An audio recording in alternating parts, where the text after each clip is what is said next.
Hello and welcome back to my channel. ഇന്ന് നമ്മൾ ഉണ്ടാക്കാൻ പോകുന്നത് എഡിബിൾ ആയിട്ടുള്ള ഐസ്ക്രീം കപ്പുകളാണ് കേട്ടോ. ഐസ്ക്രീം മാത്രമല്ല, ചാട്ടായാലും ഫ്രൂട്ട് സലാഡ് ആയാലും അങ്ങനെ എന്ത് വേണമെങ്കിലും സെർവ് ചെയ്യാൻ പറ്റുന്ന നല്ല ക്രിസ്പി ആയിട്ടുള്ള ബൗളുകളാണിത്. അപ്പോൾ നമുക്കിത് എങ്ങനെയാണ് ഉണ്ടാക്കുന്നതെന്ന് നോക്കാം.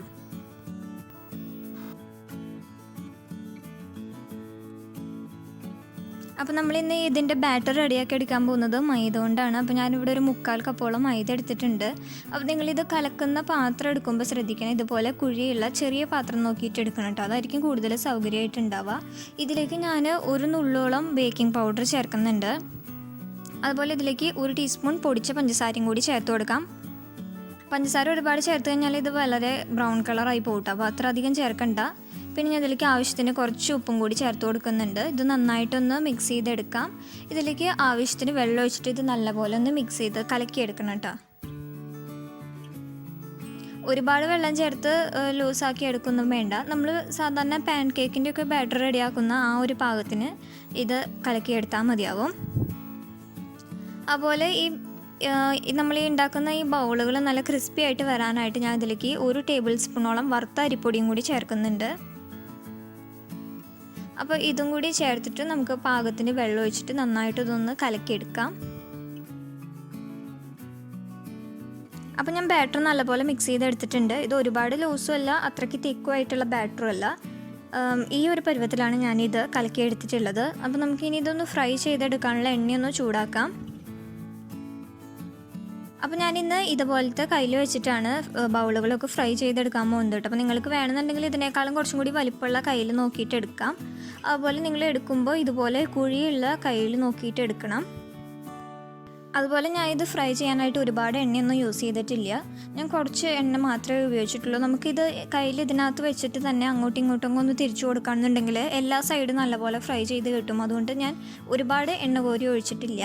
അതുപോലെ നിങ്ങൾ പാത്രം എടുക്കുമ്പോൾ ശ്രദ്ധിക്കണം, ഇതുപോലെ കുഴിയുള്ള ചെറിയ പാത്രം എടുക്കുന്നതായിരിക്കും കൂടുതൽ നല്ലത് കേട്ടോ. അപ്പോൾ അത്ര അധികം എണ്ണ ഉപയോഗിക്കേണ്ട ആവശ്യം ഉണ്ടാവില്ല. അപ്പോൾ പരന്നിട്ടുള്ള പാത്രം എടുക്കുന്നതിനേക്കാൾ കൂടുതൽ നല്ലതായിരിക്കുക ഇതുപോലത്തെ പാത്രം എടുക്കുമ്പോഴാവും കേട്ടോ. പരന്ന പാത്രമൊക്കെ ആണെന്നുണ്ടെങ്കിൽ അതിൽ കൂടുതൽ എണ്ണ ഒഴിക്കേണ്ടി വരും. ഇതാകുമ്പോൾ അത്രയ്ക്ക് അധികം എണ്ണയുടെ ആവശ്യം ഉണ്ടാവില്ല.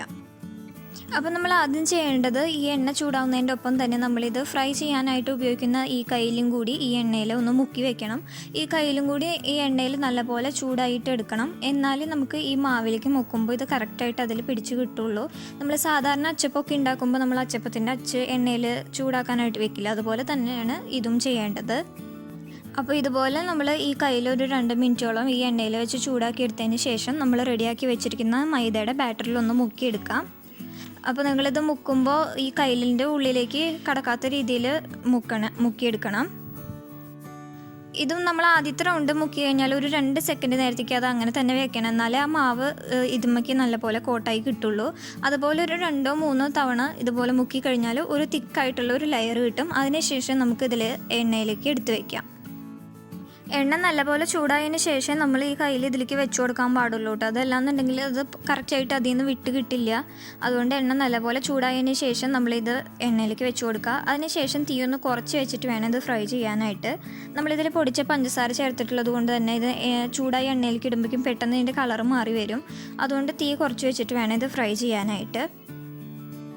നമ്മൾ ഈ കയ്യിൽ ബാറ്ററിൽ മുക്കുന്നതിന് മുമ്പ് എണ്ണയിൽ നല്ലപോലെ ചൂടാക്കി എടുത്തിട്ടുള്ളതാണെന്നുണ്ടെങ്കിൽ ഇത് കറക്റ്റായിട്ട് ഇത് ചൂടാവുന്നതിനനുസരിച്ച് ഈ ബൗള് അതിൽ നിന്ന് താഴേക്ക് ഇറങ്ങി വരും കേട്ടോ.